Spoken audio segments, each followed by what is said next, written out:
Good afternoon, everybody. It's Kevin Canessa coming to you live from the newsroom of The Observer and TheObserver.com on this, the 29th day of October in the year 2025. I'm joining you today because I learned a few minutes ago about a big change being made policy-wise with the Kearny Board of Education dealing with motorized devices on school property.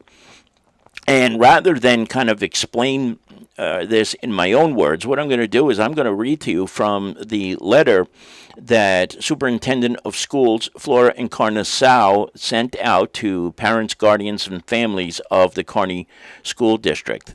But to summarize it, what this is going to do is going to prohibit on school property or near school property any kind of motorized bicycle during the school day. And it will go into effect, as you can see on the screen, November 10th.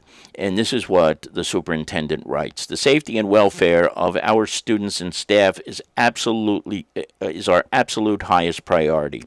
We are writing today to inform you of district policy regarding motorized personal transportation devices on school property. After thorough consideration and conversation with the Board of Education, District Administration, and the Kearny Police Department, the Kearny School District will no longer allow any person to ride, operate, park, or lock motorized e-bikes, e-scooters, or electric motorized scooters on any school property during the school day. The change takes effect November 10th, 2025. This prohibition includes, but is not limited to, all district buildings and grounds, parking lots and driveways, pathways and sidewalks surrounding school facilities, and athletic fields and playgrounds. So, that's where this is starting. We recognize that e-bikes and e-scooters have become a popular mode of transportation. However, their presence on campus poses significant and unavoidable risks that we must address. This situation and decision is based on a number of serious factors, the superintendent says.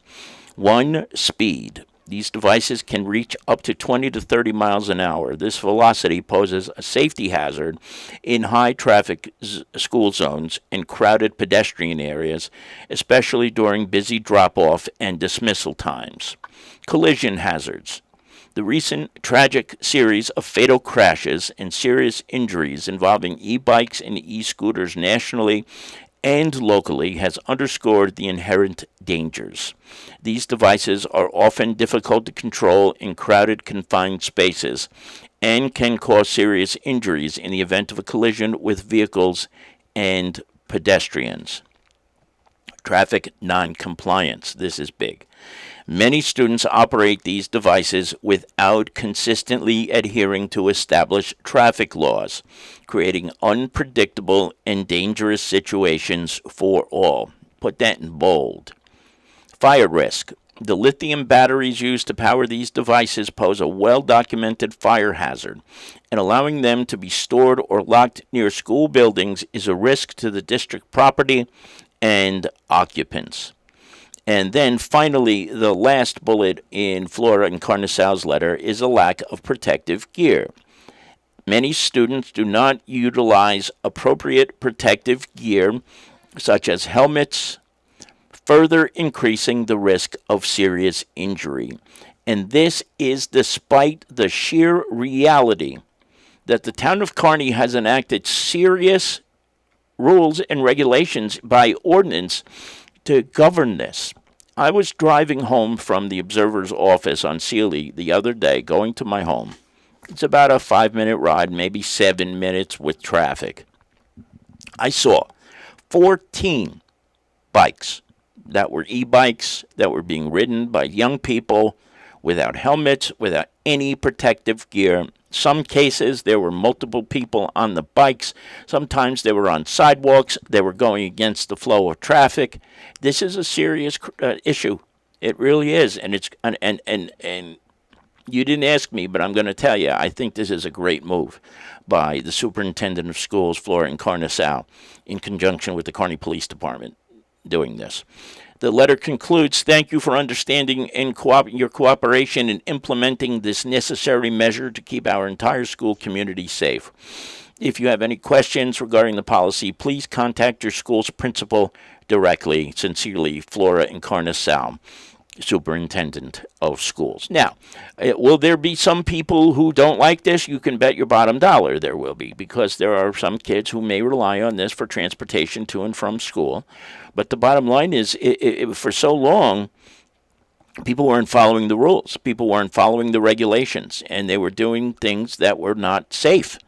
And by doing that, it ruined it for everybody. So now the consequences come, and beginning November the 10th of this year, no longer will children be allowed to use their motorized bicycles to get to and from school. Now, this does not affect regular bicycles. But again, even when we talk about non-motorized bicycles, we're still seeing a lot of, if you're under 14, you need a helmet. And it's not happening. So a lot of to digest here, I realize that. But again, starting on November 10th, no longer will school children be allowed to use motorized bikes to get to and from school, because of the aforementioned listed hazards that go along with it. What do you think? Let us know in the chat room or in the comment section below, and we'll see how this goes. We'll keep an eye on it for you so you don't have to. That's it, everybody. Enjoy the rest of your Wednesday, and we will talk to you very, very soon. Bye-bye.